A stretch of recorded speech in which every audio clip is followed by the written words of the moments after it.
Olympic ദിനാചരണം വിപുലമായി നടത്താനൊരുങ്ങി പത്തനംതിട്ട ജില്ലാ ഒളിമ്പിക് അസോസിയേഷൻ. ജൂൺ 23-ന് ഒളിമ്പിക് ദിനാചരണവും പാരീസ് ഒളിമ്പിക്സ് ആഘോഷവും നടത്തും. ജില്ലയിലെ കായിക സംഘടനകളുടെയും ക്ലബ്ബുകളുടെയും യോഗത്തിലാണ് തീരുമാനം. ജൂൺ 19-ന് രാവിലെ 10-ന് പത്തനംതിട്ടയിൽ ഒളിമ്പിക് വാരാഘോഷത്തിന് ഉദ്ഘാടനവും കായിക സംഗമവും വിളംബരജാഥയും നടത്തും. ജില്ലയിലെ കായിക സംഘടനകളുടെയും ക്ലബ്ബുകളുടെയും യോഗത്തിലാണ് തീരുമാനം.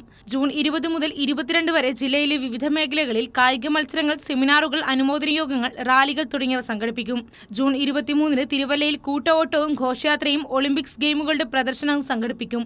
കൂടാതെ പാരീസ് ഒളിമ്പിക്സിനെ വരവേൽക്കാൻ വിവിധ സ്കൂളുകളിൽ വൈവിധ്യമാർന്ന കായിക പരിപാടികളും നടത്തും.